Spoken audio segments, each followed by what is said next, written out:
नमस्कार साथीहरु, फुल tips in Nepal च्यानलमा तपाईलाई स्वागत छ। म अझै आज चाहिँ म तपाईलाई यस भिडियो मार्फत तपाईको मोबाइल हराएको खण्डमा कसरी भेटाउन सकिन्छ त त्यसको बारेमा जानकारी दिदैछु। कृपया यो भिडियो हेर्दै राख्नु होला। नेपाल टेलिकम्युनिकेसन अथोरिटीको वेबसाइटमा जानुपर्ने हुन्छ र त्यहाँ गएर तपाईले एउटा फर्म फिलअप गर्नुपर्ने हुन्छ।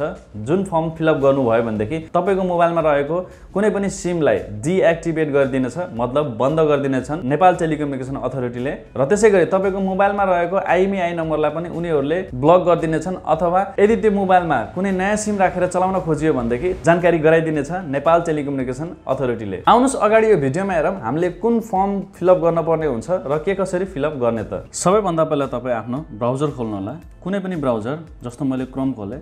ब्राउजर खोलिसकेपछि जुन यो माथिको वेब एड्रेस छ eir.nta.gov.np, यो वेब एड्रेस मैले तल डिस्क्रिप्सनमा पनि दिएको छु, त्यहाँ गएर क्लिक गर्न पनि सक्नुहुनेछ। त्यहाँ क्लिक गरिसकेपछि तपाईँ अब यो जुन 3 लाइन छ यसमा क्लिक गर्नु होला। यसमा क्लिक गरिसकेपछि दुईटा अप्सन देख्न सक्नुहुन्छ। एउटा त रहेको छ न्यू रेजिस्टर, तपाईँ चाहिँ ट्र्याक एन्ड ब्लकमा जानु होला। ट्र्याक एन्ड ब्लकमा गइसकेपछि अब यहाँनिर चाहिँ तपाईँले आफ्नो सम्पूर्ण विवरण दिनुपर्ने हुन्छ। सबैभन्दा पहिला तपाईँको हराएको मिति दिनु होला, कुन मितिमा तपाईँको मोबाइल हराएको थियो। त्यसपछि लोकेसन दिनु होला, तपाईको मोबाइल कहाँबाट हराएको थियो, कहाँ हराएको थियो।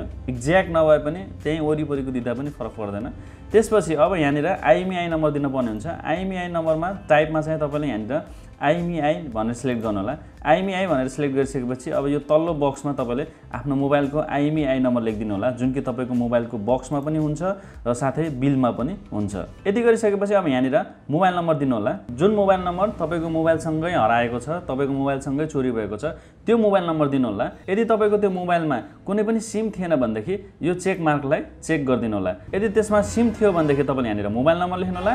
यदि त्यसमा सिम थिएन भनेदेखि यहाँनिर चेक मार्क लगाइदिनु होला। यति गरिसकेपछि अब यहाँनिर तपाईले एप्लिकेन्ट नेममा आफ्नो नाम लेख्नु होला। त्यसैगरी आइडी नम्बरमा चाहिँ यहाँनिर तपाईले आफ्नो सिटिजनशिप नम्बर अथवा अदर आइडी कार्डमा तपाईले आफ्नो ड्राइभिङ लाइसेन्स पनि राख्न सक्नुहुन्छ। हैन भनेदेखि यदि तपाईँ विद्यार्थी हो भनेदेखि आफ्नो विद्यार्थीको स्टुडेन्ट कार्ड पनि राख्न सक्नुहुन्छ है अदर आइडी कार्डमा। तर सकेसम्म तपाईले आफ्नो नागरिकता अथवा पासपोर्ट अथवा कुनै भिसा छ, भिसा कपी छ भने भिसा कपी, अथवा तपाईसँग ड्राइभिङ लाइसेन्स छ भने ड्राइभिङ लाइसेन्स, यदि केही पनि छैन भनेदेखि आफ्नो स्टुडेन्ट कार्ड राखे पनि फरक पर्दैन।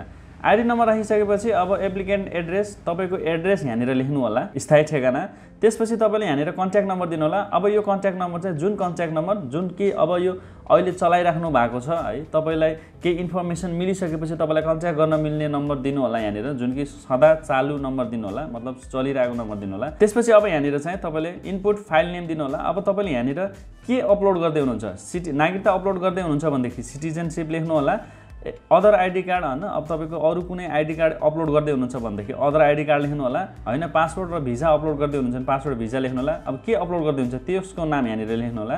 त्यसपछि यहाँ चुज फाइलमा क्लिक गरेर तपाईले आफ्नो फाइल चुज गर्नु होला, नागरिकता, ड्राइभिङ लाइसेन्स अथवा अदर आइडी कार्ड जे छ। त्यसपछि आफ्नो क्यामेराबाट खिचिसकेको फोटो चाहिँ तपाईको यहाँनिर आउनेछ, जस्तो अहिले यहाँनिर मेरो आइरहेको छ। आफ्नो आइडी कार्ड हैन, अब नागरिकता जे छ, जे खिच्नु भएको छ त्यो सिलेक्ट गर्नु होला। जस्तै एउटा मैले सिलेक्ट गरे आफ्नो नागरिकता। सिलेक्ट गरिसकेपछि यहाँनिर आइसकेको छ। एड मोरमा क्लिक गरेर नागरिकताको अगाडिको भाग अपलोड गरिसक्नु भएको छ भने पछाडिको भाग अर्को भाग पनि अपलोड गर्न सक्नुहुन्छ। त्यसैगरी यहाँनिर तपाईले इमेलमा चाहिँ आफ्नो इमेल एड्रेस दिनु होला। इमेल एड्रेस दिइसकेपछि सबमिटमा क्लिक गरिदिनु होला। यति गरिसकेपछि तपाईको मोबाइल नम्बरलाई ब्लक गरिदिनेछ नेपाल टेलिकम्युनिकेसन अथोरिटीले। र त्यसपछि तपाईको मोबाइलमा कुनै पनि नयाँ सिम राखेर चलाउन खोजियो भनेदेखि त्यो सिमको जानकारी तपाईलाई गराइनेछ।